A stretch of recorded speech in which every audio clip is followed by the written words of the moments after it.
a bright side, who needs body positivity if we're all wearing burqas? Hello. I don't know if you can tell, but I made some changes around here, and now I'm equipped to fill out more horsepower. So, welcome back to my cubicle. Today, given everything, I figured we could be having some fun.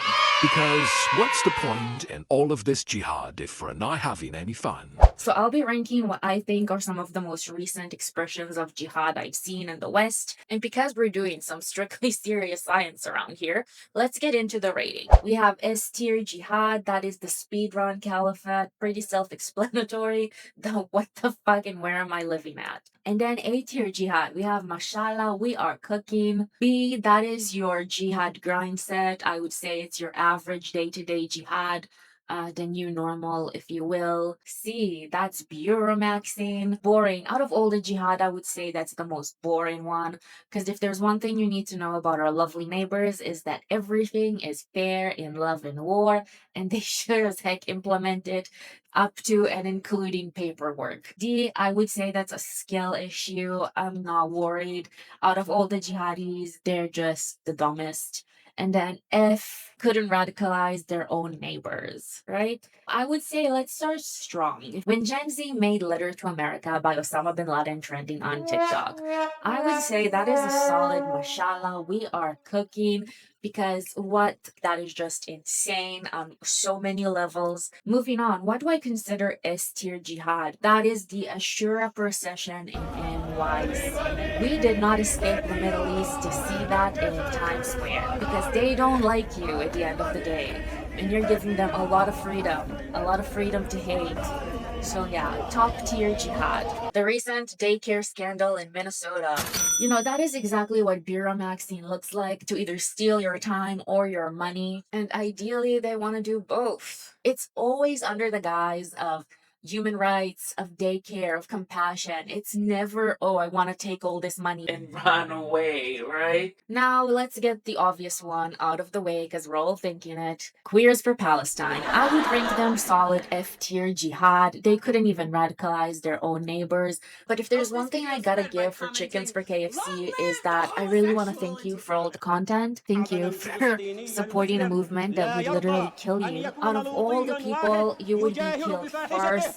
Solid F tier jihad. Next on our jihad tier list, I think we have to address these two because they're obviously a skill issue. We're just gonna refer to them as the Young Turks, and if you're fortunate enough to never have met them or never heard of them, I don't want to spoil that for you.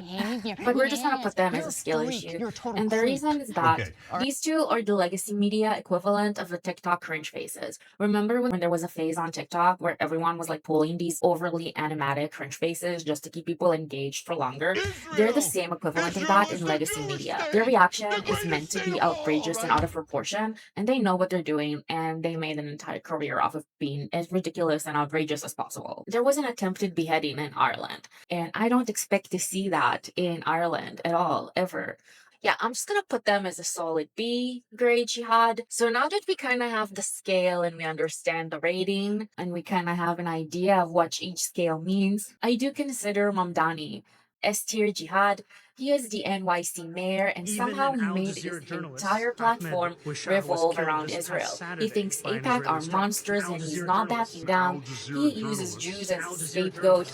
He has absolutely no say on the Middle East. It has nothing to do with New York, and yet somehow he thinks he needs to be all that outspoken on Palestine. Why are you so obsessed with me? Let's take the Hamburg Caliphate now. Solid grind set. If you missed out, in Hamburg, Germany, there was an entire protest and an entire group demanding caliphate now in Hamburg. And honestly, why did you even come to Europe? If you want a caliphate, just go back to the Middle East.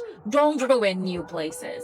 We've got enough of that. If you don't know this case, this is Ben Robert Smith, a very highly decorated veteran from Australia who is now facing war crime trial by the Taliban. And the kicker is that Australia brought literally Taliban-affiliated individuals to testify against him. Because as I said, they will use anything and everything they can to fight you, especially when they know they can't meet you on the battlefield. Solid bureaumaxing jihad, annoying and yet effective. Rashida, let's just put her up where she belongs. S tier jihad. Because what the hell has she been doing in Congress? Just Rashida and all of her voters in general, all of Rashida's districts. How can you have someone who hates America sit in Congress? Like, isn't hating America her entire personality? Next, we have the pogrom in Amsterdam. There was a Jew hunt in Amsterdam, the kind at which we haven't seen since World War II, all because they knew that some Israeli soccer fans are coming. And no, don't even try to sell to me whatever lie they told you on the media. We have documented what's up. They went to hunt Jews, okay? They knew what they were doing. I say that's mashallah. We are cooking. The caliphate is upon us. On the bright side, who needs body positivity if we're all wearing burqas? Which brings me to the ISIS brides. I will say that's a solid skill issue because they have no idea what they're doing and where they're going. A lot of them who are now coming back and speak about their experience. Their experience is not the average experience of a woman in ISIS. They got to choose who they want to marry, which is already way more privileges than what women normally get in ISIS or the Taliban. I don't know what fantasy land they sold them, but whatever. The UK rape gangs. So now we have 250,000 victims of these organized rape gangs. I would say that's a solid B tier jihad because unfortunately that is very normal in the Middle East. Where you have crime, you have organized crime, right? It's the entrepreneur criminal. One thing to note, legacy media, when Israel is allegedly training dogs to rape Palestinians, and legacy media, when there's 250,000 victims in the UK, and by that token, the organized crime in Canada. So there is now pay for slay in Canada, where they will pay you to shoot up Jewish places of worship. Next on our list, I would say a solid A tier jihad. On top of the education system in the US, MIT, UPenn, and Harvard, the hearing where they couldn't tell you exactly, they needed a little more context to know, is calling for the genocide of Jews bad? Yeah, I would say that is, mashallah, we are cooking because, wow. Greta Thunberg, the climate activist that is now rooting for the Houthis. How many oil tankers have the Houthis sank so far in the Middle East? I would put her as a solid skill issue because she started out as a climate activist who fell for terrorism, and that's kind of how they find you, right? They know who to target, who's already prone and susceptible to radicalization, and she just doesn't understand. Not all causes are equal. Now we have the Gaza flotilla activists that I would rank even one level below Greta. The idiots that book crews to break maritime law, you are not helping by making a PR trip to Gaza. And if you missed out, there's currently 10 missing activists in Libya because Israel is the only country in the Middle East that will put up with your bullshit. And I don't know if you know, but our neighbors are not as tolerant as us. And you really are picking on the most tolerant country in the Middle East. Next on our list, Ilhan Omar and her daughter.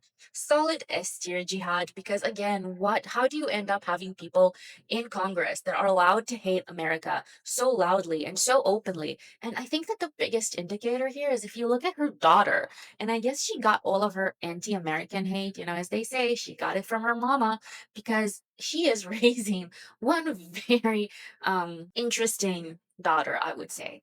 So next on our list, we have Samuel Paty. And if you don't know this case, he was a French educator who was trying to teach his students about freedom of speech and tolerance and ended up showing a caricature of Muhammad to his 13-year-old students. Now, one of the students ended up lying about his experience, and that lie snowballed and got out of control and ended up getting Samuel Paty beheaded. So I would say that is a solid B tier jihad because, again, I never imagined it would happen in France. But now that I look at France, I can understand how it happened. And last but not least goes this bozo, Tucker Carlson. I would say skill issue because you have a subversive agent, and despite being summoned to the principal's office several times, he continues going to some of the most heinous places and pretend that everything is fine. During the first internet blackout in Iran, Iranians had no access to anything, to any communication or any entertainment, but they did have access to Tucker Carlson on broad-state media. Tucker Carlson goes and makes state propaganda for very bad states. So yeah, that is my rating. How would you rate any of these events? Do you agree with my ratings? Would you rate them differently? Let me know in the comments down below. And if you like this kind of content and want to support me, hit subscribe. I really appreciate it. And everything you give, I put back into this channel because I've been having a blast. No pun intended.